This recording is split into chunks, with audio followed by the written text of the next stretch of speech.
Welcome everybody.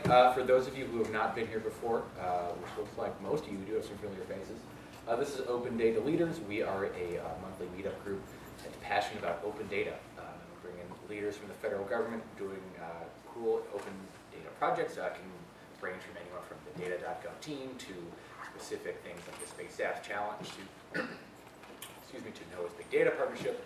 We've been running, a piece of bread. So we've been around for about 7 or 8 months now, and we've had a lot of success sharing some information that doesn't really get out there a whole lot. The reason we started these meetup groups is because there are very, very few channels for all the people who are using this information, presumably most of the people in the audience, with the people who are responsible for producing this data, so people like Beth Beck at NASA. So, you know, aside from one-off hackathons, or if you know people at the agency, or you have those personal connections, it's really hard to get that kind of line of communication open. So that's why we are here. So we're very happy to have Beth Beck and Danielle, and I'm sorry, I don't Gravalis. Beth Beck is NASA's Open Innovation Program Manager, and Danielle is a digital strategist, I believe is your title. And they have done some very cool work on NASA's recent Space Apps Challenge, and hopefully we'll hear some other things that are going on at NASA. And some housekeeping. We just confirmed today, next month on Thursday, July 23rd, we will have Daniel Morgan present. He's the Department of Transportation's Chief Data Officer. And that'll be very interesting because he is a one-person shop there. He does all their data stuff, including open data. But he's very smart. In every presentation I've ever seen him give, he blows everyone else out of the water. So the bar is very high.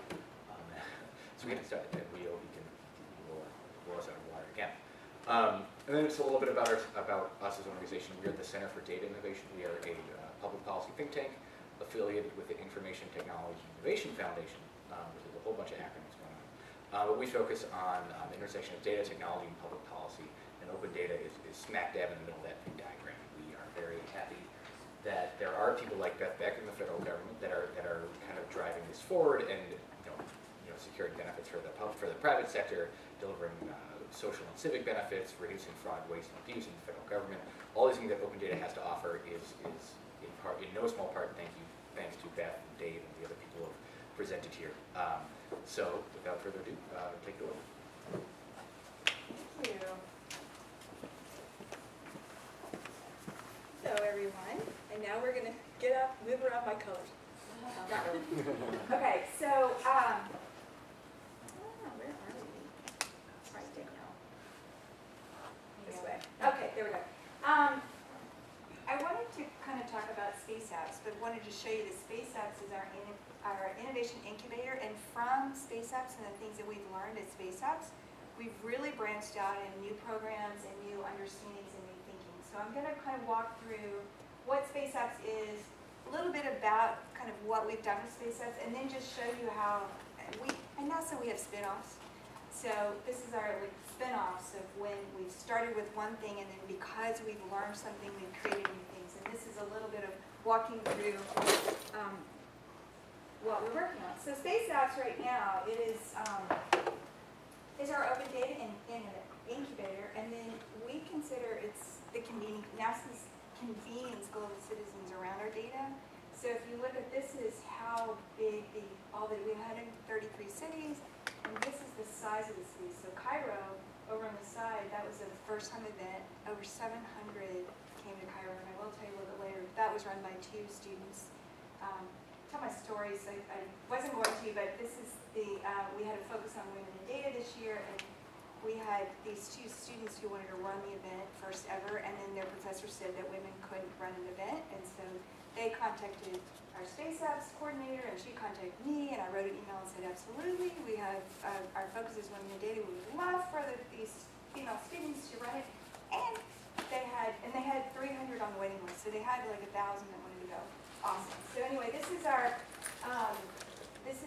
open data incubator, where we really understand how people are engaging with our data and what they can do with it and what's working and not working. And so we're really learning. It's the 4th year, we're learning so much about what we can be doing. So Danielle created these great charts, but this is the 4 years. I always love to show people this little book. That's when I took over. It's just one of those. It was going great, and then we switched teams, and so we had a little bit of a stall, and then we went back up again. So But it's still working and still going. And this year we had almost 14,000 participants around the world, and we had almost 1,000 projects. So for the first time this year, we went in, we actually asked the participants to come in to self-identify what their skills are, because we really want to begin, one of my it's on my parking lot that I work on is the profile. So we want these serial citizen engagers, so when they're solving problems, they can begin to have credentials of, oh, I solved a SpaceX, oh, I solved an EPA thing. So as they're looking for employment, they can show all of these engagements that they were part of and they were winners and all this stuff. So what we want to begin to look is just, who are you? Like, what skills do you have? What are you bringing to the table? Another thing that we're really working on is the storytelling. You can be a great coder, you can be a great developer, hardware specialist, but if you can't tell the story of your innovation, it's a great innovation, but it may not win. So we have to be able to tell the story of why, how you do it. So we really are trying to say, we want storytellers too, we want artists, we want more than just the coders, because this is the total package of how innovation happens, and it just doesn't happen on your computer. Just a quick look at of all the challenges we have. We go out to our different mission directorates at NASA and just say, if you want to give us data, so the challenge is pretty much data wrapped in context. So we just don't throw out data sets. It's like, here's a data set, what's the context? So we had, this year, the most popular ones were we had a drone one, 0 GB, and then the crop alert was, how to help farmers know what's happening in their fields. So these are our most popular. The Censor Yourself is a robot challenge, which is awesome, and the Space Glove challenge. So these are just a little sample of the different kinds of challenges people can engage in. This is a quick look at our winners this year. So we had the New York Space Tag. They did a natural language tagging for us, and we're actually working with them now. This is an awesome team. One of the team members has won 3 years in a row in New York, and we're working at leveraging this solution and making it available to all the other agencies. So in the next couple of months, we'll be able to have that available. So that's the thing. It's like, if we can get an innovation and set it free. So we're setting our data free. We want to set the innovations free too. This is an awesome glove. The Valkyrie and everything, he's doing all kinds of stuff. It looks like it's ready for market. It's got these sensors, and it's very slick looking versus some of the other gloves we saw, which is just someone took a work glove and stuck some stuff on it, or a tape. But this one is super slick. The Arachne Bee is a spider bee drone, and it goes in. It's meant for space station, where it can park and grab and do things, and it can crawl on the wall. Super interesting, and it actually worked. Not in space, because I haven't tried it there yet. Worked on it. I call this the bottle bot. So the crop is, they took a recycled bottle, they recycled a bottle, and then put all kinds of sensors in. And their point is that they put that in the fields, and then they take satellite data in the fields and assess the sensors that they're taking around, plus the satellite data, to be able to tell the farmers if their crops need different nutrients and all that. Super interesting. That was from Rome. And our ESA, our European Space Agency partner, that was one of their teams, and they give us a dozen challenges. So they've been a super good partner through the years, and we were so thrilled that one of their teams won, because it's nice to kind of give back, and that was one of their teams. This is Kathmandu. They created this little phone bot, as I call it. It's on a little roving car, and it runs around with just an iPhone or smartphone on it. One of the things with that is when we were doing, they also had a finalist in the People's Choice category, and so the earthquake happened when we were doing our judging, and so we had one of the teams that was in the People's Choice. We were about to go out online and put the People's Choice, an earthquake happened, so we had to reach out and say, are they okay? Because we're certainly not going to, put out a People's Choice if they're not. They were. That team was safe, and they had internet issues, and so they had written back to us, email, and said, we're just having trouble with email, but yes, we're all here, which is awesome. And then they ended up winning the Best Inspirational. That team also is safe, and so they are coming, the prize is coming to the Kennedy Space Center for a launch, and so they're all about it, and they're getting some sponsorship to come to the launch, and it'll be in September. And Danielle is taking care of all of guest jobs for that, so she's getting bombarded with emails of, how can I do this? Can I bring my brother? Can I bring my sister? And she's going, no. So the People's Choice Award, we had 15,000 votes. Wasn't it? I think it was, we didn't expect it. So we, in the past we had, 100 votes, maybe 500 votes, and this team in Kosovo were all over it, and they had Kosovo sports stars, they had the prime minister, they had everyone out, and for the first time we had it on our website where you could see the leaderboard, which I always love leaderboards because it does get them going, but they were so crazy with the top teams. And then we had a team from Islamabad that was, in the top, and at that point I was freaking out just a little bit, going, how am I going to get them to a launch? Kind of hoping that, because the security for some countries isn't as easy to take to a launch. So the Kosovo team won, and they also, I think the whole country wants to come be with them. But it's not, but the whole thing is having them be able to share their successes, and it's all about NASA data. So to me, the fact that this kind of activity is happening around NASA's data is, as a NASA employee, I just love that. It was So 156,000. 156,000. So I'd yes, even better. It was a while ago when we did this, but yeah, they kept at night. It was freezing because our server was freezing because they were overnight doing all the voting, and they're going, my votes aren't counting. They were counting in the background. It's just okay, chill. You're still awake. So women in data. In 2014 was my first year to go to SpaceX. So I went to Toronto, and they had a student event upstairs. It was the Ontario Science Museum, and then the hackers were all in this main floor. So I went up to work with the students, and what struck me was that there were over 50% of the students were girls. And they were just little honeybees. They were running from activity to activity, and what I noticed is the social side of how girls interact. The boys do their thing, and every once in a while bump each other. The girls are just go from table to table, come see this, and everyone comes, and they just really go in this crowd. Then I went back downstairs to the hackers and thought, what happened?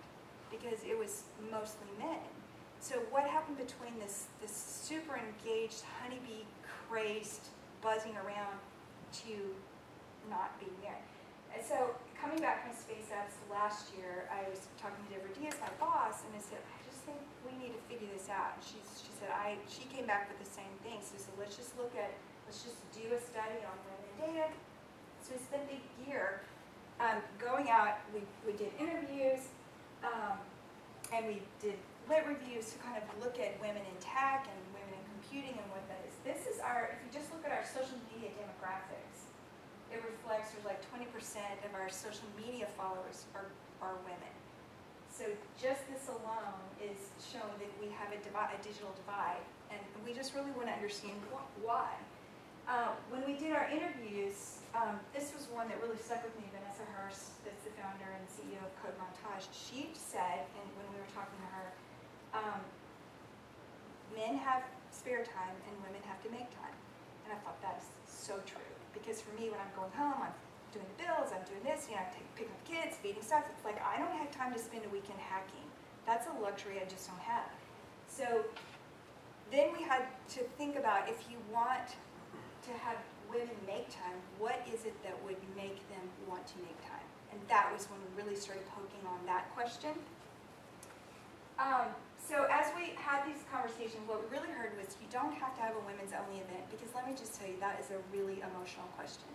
And when we started asking about women's events, you turn off one half of the population, or people belittle it because it's only half, and it's just a very emotional conversation. So when one of our interviewees said it doesn't have to be a women's event, she goes, I just want to know that it's safe.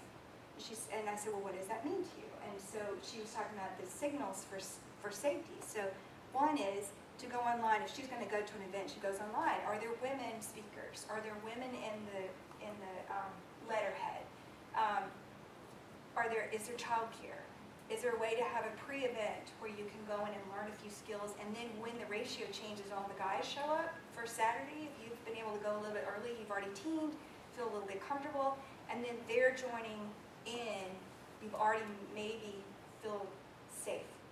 And so and plus the travel stipends. Travel stipends is the one thing we can't do. We haven't been able to do, but the other things we're really working on. So from what we heard, we said, okay, we'll create a data boot camp, which is a pre-event to Space Apps, which we had this year, and it's our little experiment. We didn't know, but we wanted to give like data 101, you know, coding 101, robotics 101, how to problem solve, how to, you know, one of the issues is even how do you decode a challenge to know how to, in its component parts that you know how to work on. So, and the whole storytelling. So if you're not the best coder, if you don't even code, you can bring value to a team. If you're a good problem solver, and you can say, okay, here's the challenge. Let's take this apart, and then you go code that, and you go do this, and I'll tell the story of it. You're still providing something to the team. And then the next year, you can spend time learning how to code or whatever you want because you've been engaged and seen the value of it. So that's what we did the data boot camp. The other thing is we created a data night core.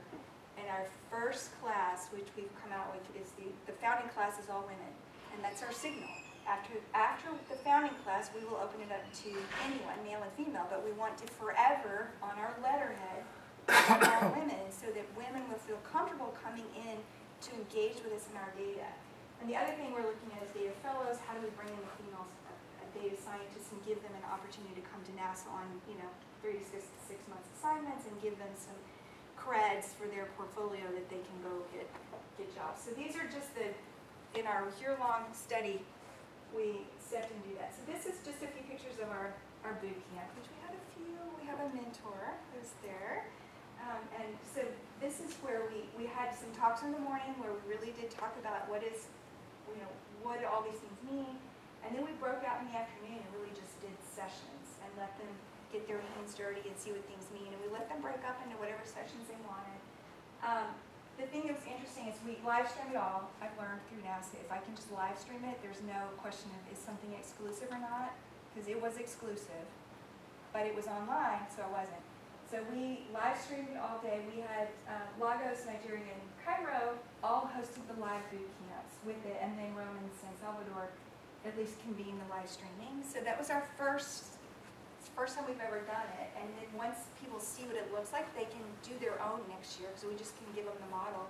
Have your own speakers. If you want to watch it online and have that on a big screen, or have your own speakers and do your own breakout sessions, because it's all about being culturally specific. This is the thing, I'd love to show this story. So the boot campers, as I call them, these are the boot campers. So they were all so they came to Space Apps the next day in New York, and they're all in the front row. And I just love that, because again, it was a safe space to engage. They all knew each other. They were in 5 o'clock in the morning, they were in line. They were first in line to get in. And then this is another one. I think it's Katarina from Russia. She came up to me during the boot camp and she said, I really want to do this Censor Yourself, the robot challenge. She goes, what is it? How is it? I said, okay, well, that's our chief technologist. What he's looking for is he wants a robot that can go through blind and just be able to tell things by the sensors. So it's all about creating those sensors and showing movement that you can do this safely. The robot can do this safely, which is what we want in space. So she said, well, how do I do a team? And I said, I don't know. Why don't you do a poster? What if you did a poster and said, I'm looking for a coder, I'm looking for this. So the next morning I find her sitting there making her poster. She posted her poster on the wall. She ended up with a team of 7 or 8. They had they ended up putting a box on the head with sensors in the box, and they were showing the sensors on the side. Now, it didn't quite work. I knew what they were doing, but the judges couldn't exactly tell us, no, really, the sensors are working. I can see it on their computer. It just wasn't shown on the screen. But they had a really good team, and those were our boot campers, and they had the confidence, the fact that she had never done anything like this and had no coding skills, created a team around her poster. So these are the things that we're trying to figure out. How can we lower the barriers of entry for this so that women can begin to see, I could see myself here. I might not be the expert at X, but I could see myself here. Here are our Datanauts. We did go out for the first year and look at experts in the field, experts in coding and making in the tech startup space. And we have 4 Presidential Innovation Fellows who joined us because they were really interested in doing NASA stuff. So what we're doing with them is we're figuring out what is the Datanaut engagement, because we don't know. And we do now. We're feeling much better about it. But all we did was just bring some experts in and say, help us understand your communities. What would bring your communities to the data table, to NASA's data table? What does it take to engage them? Because you know your communities and we don't. And so that's what we're learning from them, and hopefully by November, Danielle thinks I'm quite, Ambitious timeline. yeah, it's a very ambitious timeline, but maybe November-ish, we'll be able to really say we're ready for the next round of data knots, because we're looking for a year's worth of content that we can give them. Mini challenges per month. We want virtual engagement, so if you, wherever you live, you can engage and do our little mini challenges. And then we also want in community engagement, so like Space Apps, but we want it to be like a 3-hour data dinner club, or something where you can not spend a weekend. Not everyone has a weekend to do this, but if we can just really infect people with data science and data engagement, one dinner at a time. So that's what we're working on, how do we deploy that? What kind of modules do we have for the dinner engagement, so that you can take a robot module and you can make something cool at dinner with your friends while you're drinking wine and eating. And then that barrier of working with robotics has gone away, and now you may want to go learn how to work with Arduinos and do some online classes. So it's not our job to teach everyone, we just want to infect them that this could be cool. This article just went out. Fast Company did an article on data knots, and I'm just super pleased because it really, it's going on like crazy on Twitter. But it's nice that they were recognized for trying it. We don't have the answers, and I like the fact that it was okay, that they didn't have to wait for us to tell the story until we deployed the real program. The story that we're trying it. We're just experimenting. The data fields, this is, we're not doing it yet, but this is kind of what we're looking at, is just bringing them in.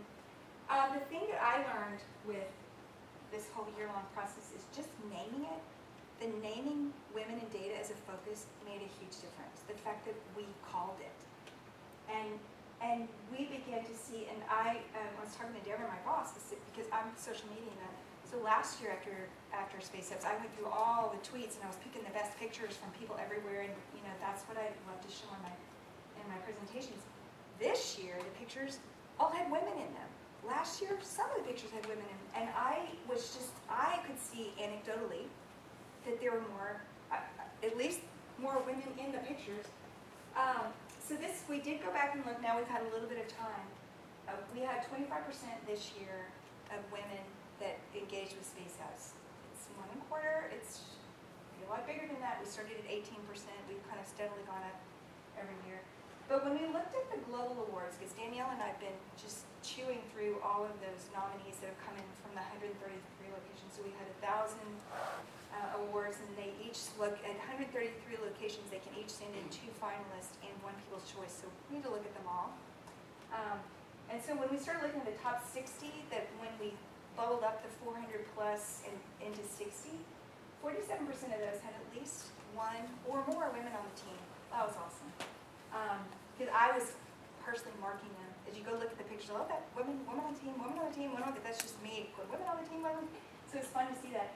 And then of course our largest event was led by women. And then we looked at New York City, 49% were women. Because when they were presenting, every time I was taking pictures of, because I was in New York this year, I was going, oh, look, women on the team. A lot of women on the team. The other thing that was interesting for our boot campers, because these are some of our boot campers, they got together and decided that they would not all just be on a team. They decided to fan out and be on all the different teams. One of the teams, we did have a winning data boot campers team, but the rest kind of is like fast break. And that they decided on their own, which was super awesome, because they had a day to talk to each other, get to know each other. I just love the pictures of women in data, so I have them, sprinkled all the way through this. Real quick, I want to talk about innovation acceleration. One of the things that we noticed, or everyone knows, from a hackathon, there's this huge gap. People come, they do innovation for the hackathon, and then what? And so what we wanted to do is, what about then what? So we came together and we said we want to do a Space Apps project acceleration toolkit. So right now for the Space Apps local host, they get a toolkit on how to host an event. We also created a companion toolkit, how to host an accelerator. So if they want to, at their local level, bring in local providers for facilities, equipment, business, training, venture capital, we're giving them a toolkit. Here's what it looks like. And so what we're showing is, here's about as far as we can get with a hackathon. Sometimes we get prototypes. I mean, we can get prototypes on the weekend, but once you get past here, that's way beyond what we can do. So we wanted to equip the local host to do that.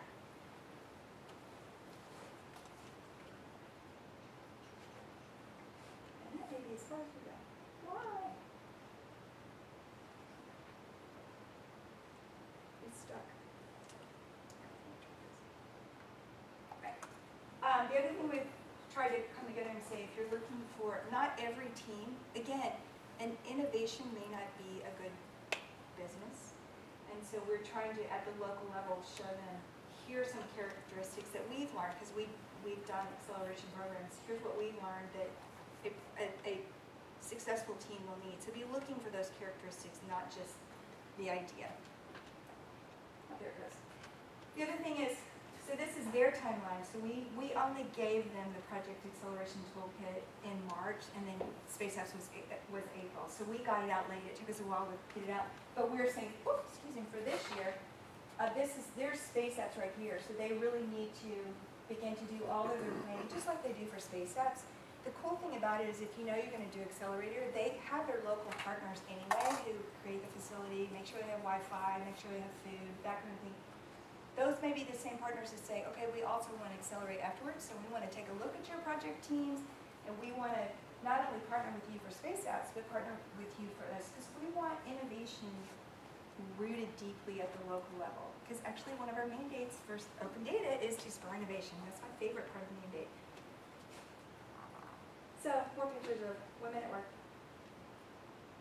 The other thing is the innovation pipeline. This is the very, very hardest for us, is the infusion of the ideas, citizen-generated innovative ideas back into NASA. Hard, really hard. Number one, we're the experts, so we know how to do everything. And then it's a cultural shift to say there might be a citizen who might have an idea that might make a difference in your team. Now we're really good at that now. Okay, we're a lot better at that than we used to be, but it is really hard. So and a lot of times we get the return on investment. It's like, well, what do you get from Space Apps? What do you get? Well, actually, we're getting people to use Open Data, number one. So that's what we're supposed to do. We're using our data. Number two, we're creating innovation at the local level. But what are you doing with that at NASA? Ooh, that one's hard. So in the past, it's like, well, the stakeholders are creating challenges for us, so they must like it. But then it's still back to what are you doing with those? So what Danielle has done, she's been a godsend coming over from VA to help out, is that she has really dug in, and for all 1,000 of the solutions we got this year, she's looked at them all, and she set up individual meetings with all of the challenge owners. It's one thing to send them here's a spreadsheet of all of the challenges, all the projects that happen at Space Apps. And I know for me, it's like people send me, I'm an email overload, you send me an email, okay, nice, I'll look at it later, and I never do. So we're intentionally meeting with them, setting meetings, and walking through every single project and saying, are any of these of interest? Do you see anything that, and the thing is, it doesn't have to be the code, it could just be the idea. So is this idea interesting to you? Because the other thing is, whoops, I actually, when you say to you, who is you? You are our NASA challenge owners. So for every challenge at Space Apps, a NASA person says, in my mission, my Earth science mission, I want to know about global air particulates. So I'm going to have a Leave Me Alone challenge that says, take pictures of leaves, and then we can crowdsource, that is one of, we can crowdsource what the environment's like based on what the leaves, the color of leaves, or their spots, or they dry. We do that like forests, if the forests are moving, people take pictures, and then we can match it with our satellites. So those are our challenge owners. They're our NASA stakeholders saying, here's my data wrapped in my challenge that's of interest to me. This is something I want done. The other big issue we have is lawyers. So this is the part that's the hardest, because our lawyers don't want us to do anything that looks like a procurement. So we can't do specifications, functional specifications, not at all, we cannot do. So it makes it a little harder when we have to make generic what our NASA engineers and scientists will be very specific. I want to see this, I want to see this, I want to do this, and we're going, okay, wouldn't it be nice if, so we really have to spend a lot of time wordsmithing to make it very generic so that it can pass, you know, the lawyer saying this is not a procurement request. The other thing that we are constantly having to explain is this is not free labor. They're open source solutions, so 13,700 people are working for themselves using NASA's data. Now, because it's open source, we can use it too, so can their neighbors, so can anyone. Anyone can use it, so it's not free labor for NASA, and that's a distinction we are constantly having to make, so you know we don't go awry with any other rules or regulations. But so that's one of the issues we're having. So what Danielle is doing is going through and saying if the challenge owners are interested in this, she's making note of it, she's connecting them with the project team members' email. And again, we don't just send out everyone's email because we want to, you know, be thoughtful with your information. But if we have a challenge owner that wants to meet with them, then we do connect them when we get out of the way and let them do whatever they want to do, because that's, again, not our job. Our job is to set the data free.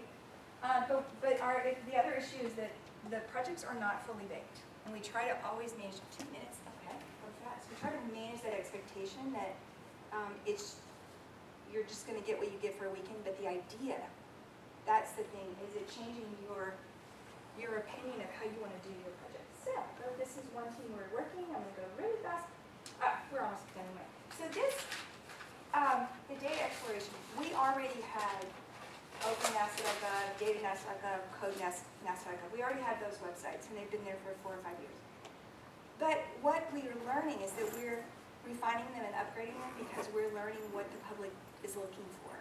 And so if they're coming back and saying, we're looking for this or we don't have this, then we're really spending time making sure that all of these engagement tools have what the public needs, or the citizens are using it. API.nasa.gov is new. We just debuted that right after Space Apps. We just debuted the new data.nasa.gov, which is on a Socrata database. So here is where, this is a draft. So this will look different when it actually goes live in mid-July. But this is our new open data design, and we're trying to serve content for citizen scientists, activists, developers, govies, or just people. So that's where we're going to pull everything together we're doing, because the data.nasa.gov is its own website, but we'll pull up like how many data sets we have at a time, how many code repositories. We're going to pull it all up in the Open NASA story. So that will roll out pretty soon. It's more interactive. This is our new data.nasa.gov site. So it's, on this site, we do have the ability to request a data set. There's a lot more interactivity, where it's not just a list of data sets. People can go in and build an API if they want to. So there's a lot more functionality in this. With the Code NASA, we're doing a lot of code sharing, trying to build that into our processes at NASA, that we can share code internally and we can share code externally. And so learning how to share code internally is really hard. But the more they're doing the external sharing, they're feeling more comfortable sharing inside. And if we can save money by not writing software, if we can just take pieces of software and put them together at NASA, we're going to have a great savings. And then the API.nasa.gov, we can get API keys so that we can begin to track who's using what. Because one of the questions we get is, who's using our data? Every quarter we have to say who's using our data. Who knows? Who knows who's using it? Honestly, for us, we get to say Space Apps, they're using it. So here's all the people in Space Apps. Here are the winning teams. So every quarter we get to show new teams that are using our data and what they're doing. But we've only just begun. So this is really, it's all a grand experiment. Everything we're learning is as we roll something out and people fuss or love it, we do more of that, we do less of this. So that's where it's all about the conversation, and the conversation keeps changing based on who's in it. And so this is just our very small team's work.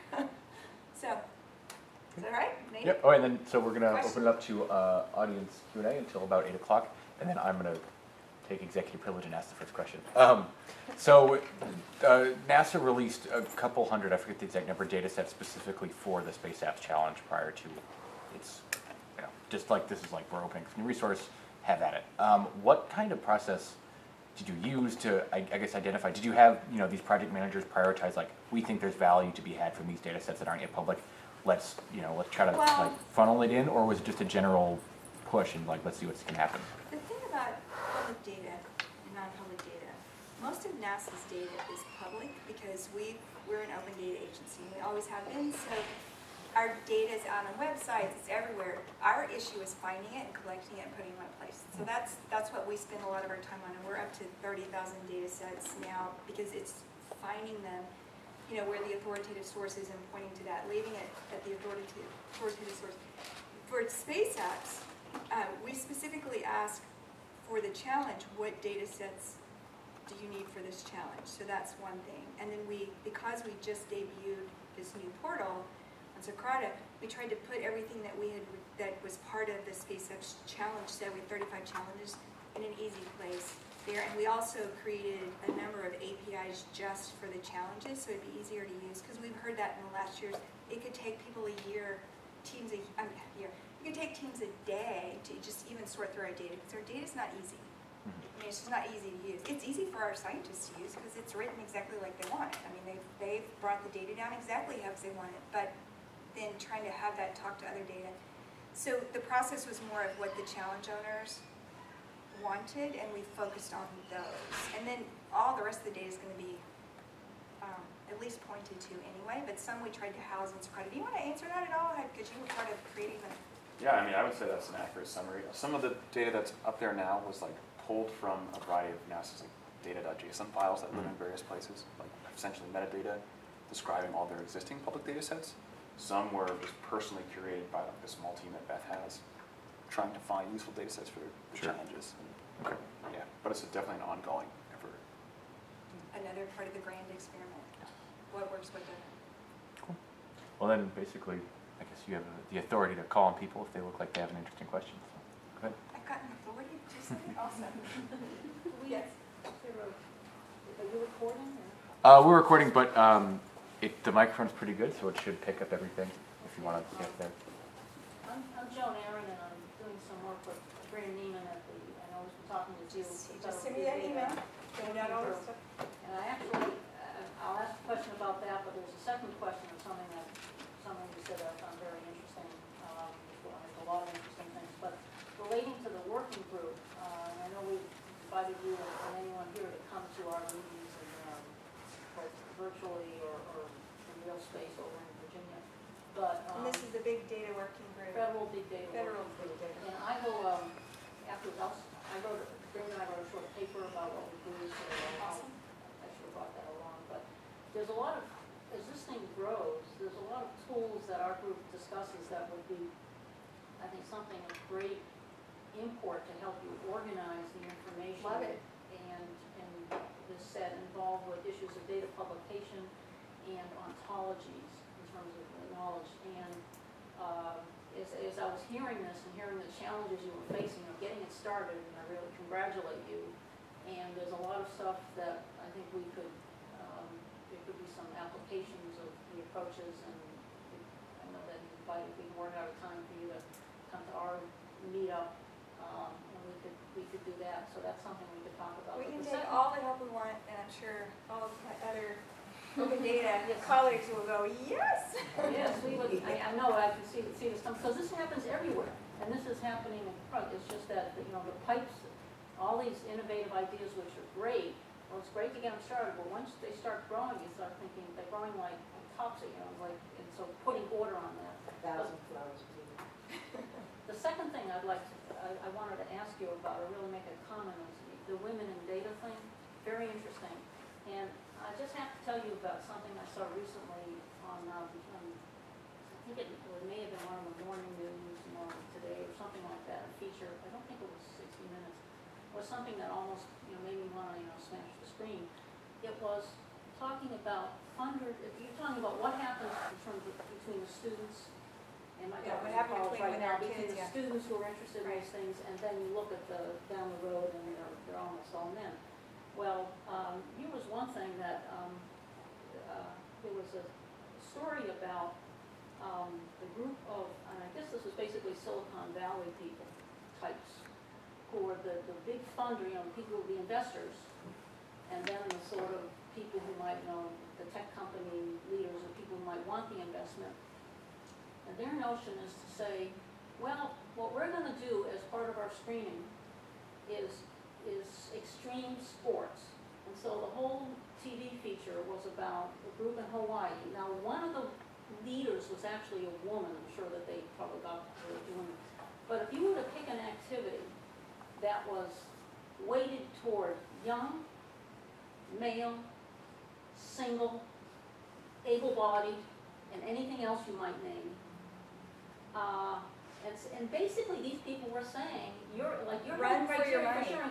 If you want to get funded, you could, if they had put a form that said you've got to be male, you've got to be under 35, you've got to want to jump off and do parasailing and stuff, and that's the basis on which we'll fund you.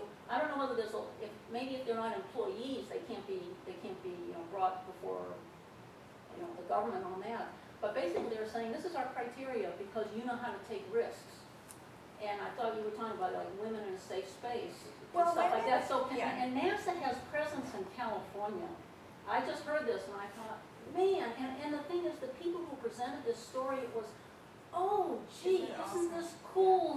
They're jumping they're doing parasailing, isn't this cool? It was, much more interesting than golf or something like that. And I'm looking at it and I'm thinking, are you nuts? I mean, don't you see that this is a great way to select for? I think it's culture, for one thing. And so one of the things that we're looking at is how do you rewrite what success is. So in the fields that are male dominated, they have a vision of success that may be different from what women bring to the table. So even going through storytellers and artists, which I don't want to generalize to say women are storytellers, but because we want more women data scientists, but we may have to bring them in as artists and storytellers, and in order to do this make that cool artsy robot, look what it takes, so what we want to do is just go where people are, speak the language they speak, figure out ways to entice, and the biggest thing for me, when we started this whole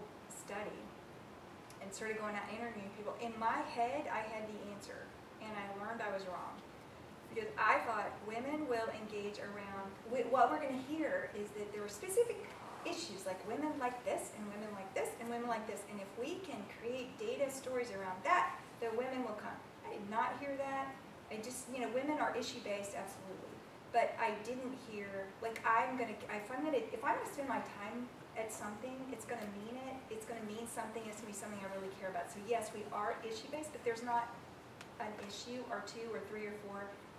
There's not housing or this. I mean, there's domestic violence that people do data stuff around, and we heard a lot of that in San Francisco with the inner city girls. That is what they pick to work on, because that's their reality. So it's more of a, how do we, NASA's not going to solve this. Yeah. NASA's I know not gonna NASA solve it. isn't, but what you're doing there, I mean, We're naming that TV show, talking about what that program of jumping around in Hawaii there, I just thought it was a perfect example of a demonstration of, you ask what happens to the girls. Well, if you had told these girls to say, okay, you can do this stuff, but we're not going to recognize your success until you decide to go Jump out of a plane. parasailing. Well, it's interesting. Wendy Blake from the EPA, and we've had a long discussion, so I will not pontificate on that. But, in thinking about this, what you're doing is you're actually building networks among women that when you're coming into a workplace don't necessarily exist in this field. Right. And even when we're here, I hate to say it, guys, it really still is an old boys network.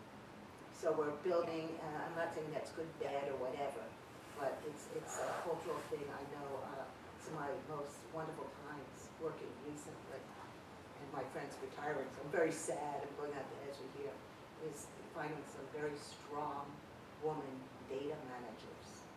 Well, I And think we really may have to do- grow them too. I mean, that's. Well, but we have, we they do have them, exist, yes. and we have found each other on some of the work Yeah. we're doing on OpenGov, National Geospatial Platform. So yes, we do need to grow them. There are people in government who, there are women, we are around, and it's sometimes just finding those people and being able to coalesce in those networks. Well, the thing that we're trying, back to, it's too big an issue, and we know we can begin the conversation because we're NASA, we have a platform, we feel very fortunate that, number one, we convene people because of the NASA brand. We are considered a trust brand, so when we say things, people trust it.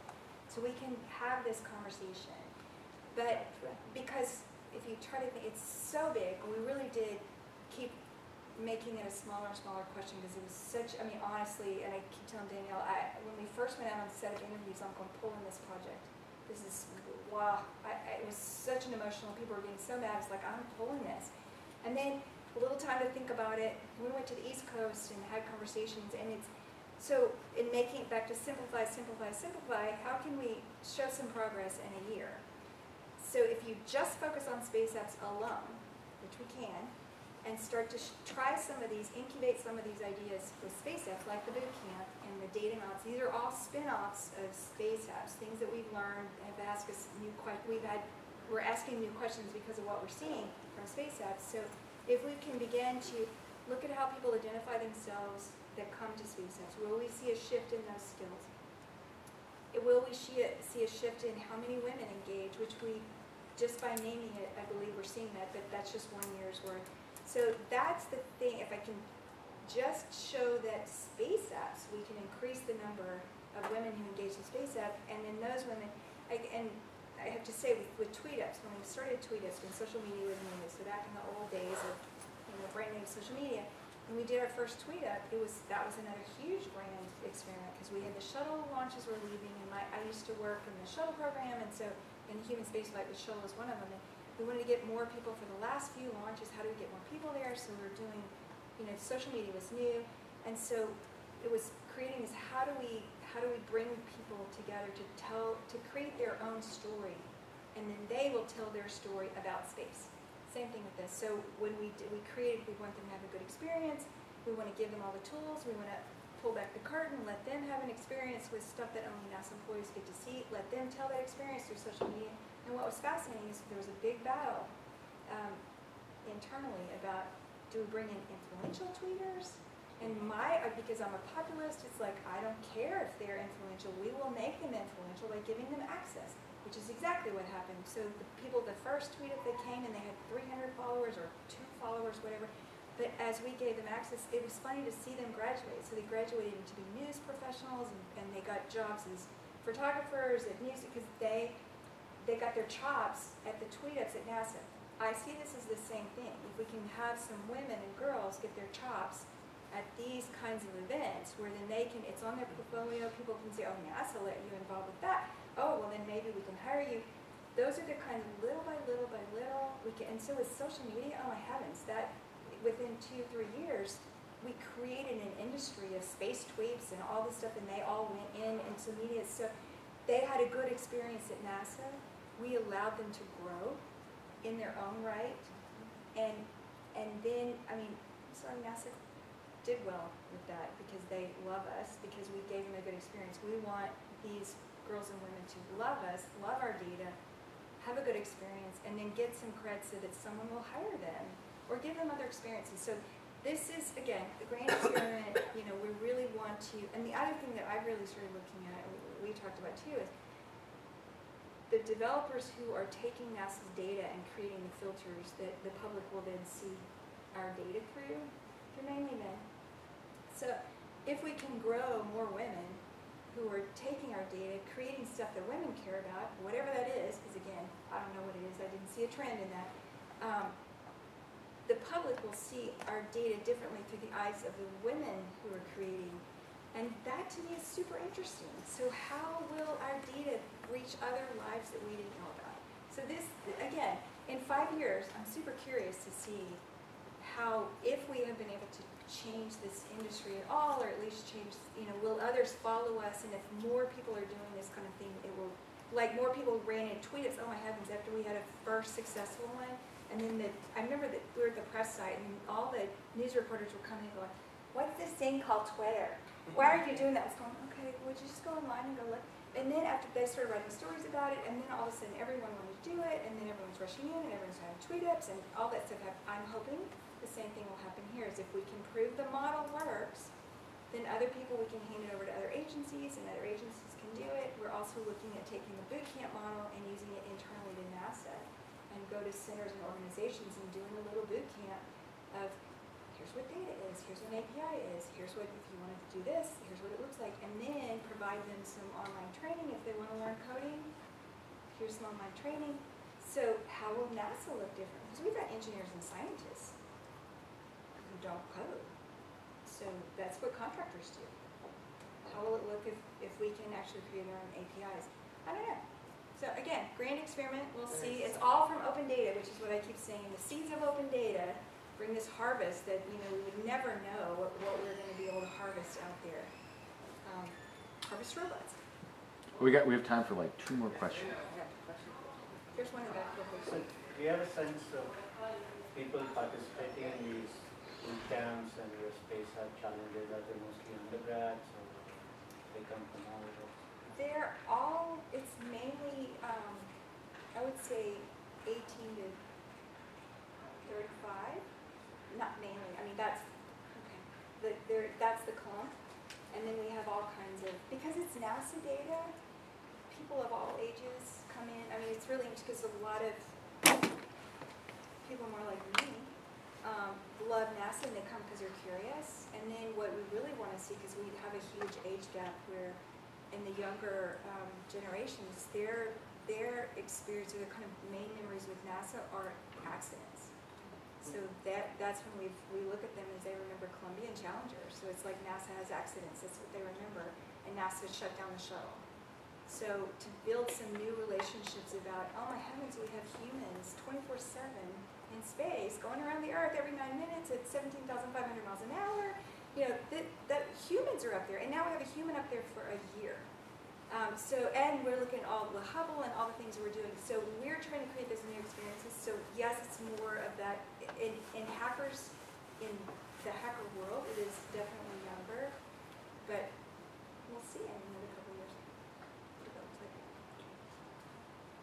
I'm just curious, what was the biggest source of feedback you got from this year's International Space Apps Challenge? In What was, what way?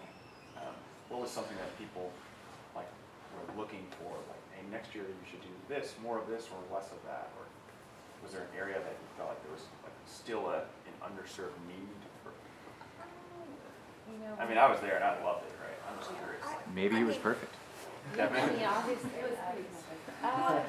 The challenge owners, we talked to them, and they have different feedback of how they want to do their challenges. But we did go out to all the participants and gather their responses. Open-ended, so it's okay with OMB, so we can do open-ended questions. But we did gather a lot of those, and got a lot, and Danielle did a really good job kind of going through, but we had like the mom who brought her husband and son for the first time, because the mom was a coder, and to bring her family, she loved that. There was another dad who brought his daughter, and how they were just couldn't believe that they could engage them in it. I mean, you've got a lot of... Yeah, several comments like, wow, I couldn't believe NASA would engage with people like this. I didn't realize NASA was involved in all these different avenues. It's not just outer space. We have all this great Earth data that people just really weren't aware of. So if anything, the feedback was so surprised at the different elements that make up NASA, and really a positive response and energetic to engage with us in that way. Well, we asked one question, which to me, again, my NASA heart wants to know is, did you change how you feel about NASA because of this experience? To me, that's a key question. And that's what we were getting. I mean, those were this like, oh, I didn't know NASA would care about a person like me. Oh, I didn't know that, I thought NASA was just this, but the fact that they would ask us to come in. The thing we did here in the boot camp and the data nods, so the feedback we heard from the community is that they couldn't believe that we heard them. That, and over, it's like, we asked, they answered, and we created something based on their answer. And even for the boot camp, we didn't want NASA talking. We said, we're coming into your community. You guys do this. The Code for America, not Code for America, all the coding, girls develop it, all those. So we said, we want you to come and speak about your product and how you're doing things from your community. This is not the NASA show, because we wanted to honor the work they're doing. I mean, we don't want to create tutorials. We don't want to do that, because they've already done that. And so that was another thing that we heard back, is that they couldn't believe that we were willing to let them speak. and that we wanted to honor the work they're doing, and we do, because this isn't, our job is to free the data. And the people that are good, I mean, we don't get in the way of commerce either, so if you're doing a good job, come and do that good job. You know, so we did hear a lot of that, people were surprised, and I think for a bureaucracy, those are the things that we need to work on more, is that we've been faceless for so long. Through social media, we've been able to have a face, but now to really, open data gives us a chance to really engage with the communities and kind of make a difference and give them a voice back in what we're doing. And that's flipping, that's what I love about open data. It really is changing the way we're doing business. And it's hard in the agencies. I mean, agencies it's not, it's not what we do. And I do also tell people that the thing about open data is we are mandated, we are authorized and appropriated from Congress to learn about the universe and to give our discoveries back to the public. So that's what we do. So our data is created as an output of our missions. That's a first order of business for our data. And then we set our data free, and then someone else reuses it. That's like the second order of business that we've, so we've revalued it again. Got the first value, got the second value. Back to our innovation pipeline, if we can then bring what the citizens have done with our data back into our missions and change how we're doing our missions, that's the third value for our data.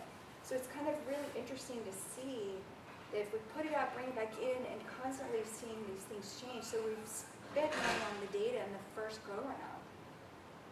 If we can continue to keep valuing our data, and the more we know about, even when our data talks to itself, which it doesn't internally, what insights, that's the whole big data question.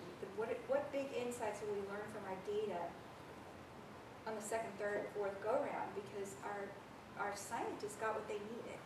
Created an instrument, they got what they wanted, they wrote their paper, it's archived. What else is in there? Those treasures that we don't even know to ask the questions. So that's the fun thing as we try to figure this thing out. And it's just our data doesn't talk to itself. So we've got a lot of open data, but that data doesn't, we're not talking to that data either. It's just an interesting, huge, big problem that has so many solutions and so many exciting potential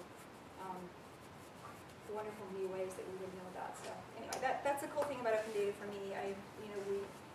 We're just at the beginning. Let's see what happens in another couple of years. I have a more mundane question for you. It's a little off the track of what you were talking about, but you mentioned quote-unquote authoritative data. 30,000 data sets, just finding the quote-unquote authoritative data. I'm struggling with a similar situation. I only have 4,000 data sets, but and taking a look at criteria we want to use, because obviously you have to sort out if you have thousands and thousands and thousands, what are you going to invest in? What are you going to do? Well, okay, so we're working on some criteria to begin to try to take a look at high value data and other stuff. It's not that we don't want to make everything open. Well, for EPA, we're a little different mission. Yeah, I think for EPA, having what is high value to the public would be different from what's high value to internal, I would imagine, for your data. We're struggling with that. Well, Yeah. we're not struggling. We're going to have criteria. Yes, you're right. We're going to look at it from an external and internal. That's why you need that. Right, yes. Yeah, I know, you guys need to have your little Audrey. focus group and what is your, Audrey? No, What's your name? Audrey, okay, yeah. You need to do a little focus group with them, so we can We're figure out talking about what the public is interested in, so you don't waste your time Oh, no. on other stuff. For us, because most of our data is open already, it's just finding it, it's low-hanging fruit. So we just talked to somebody about GeneLab last week, which is awesome. Go to genelab.nasa. Oh my gosh, best website ever. And the data is so cool, because I love human spaceflight. But we're going, GeneLab, this is awesome. Where's the data? So we happened to meet a person who was the GeneLab person, and that's when I'm always going, where's your data? So now we're pulling in all the GeneLab data. I'm getting goosebumps. Sorry. That is awesome data. So that's what is, we have a conversation with someone who's like, that's cool data. Where's that data? Where's that? And the sad thing is it's a very manual labor process. It's relationships. It's stepping out. Until we get machine learning and all this, and we were talking about that before, even if you had a little little widget that could run around and find data, which I want. It keeps hitting those firewalls, and then so that's what we're looking at, is how do we do that? And then you hit the firewall, okay, open Sesame, then it goes in and searches, hits another firewall, oh, open Sesame. So that's that kind of technology that when we get that, but again, with all the security stuff that's going on now, our job's gonna be so much harder because everything's gonna clamp down, and what, you want the key to that? Are you kidding me? Someone might get that data. So that's where, and we're company's opening.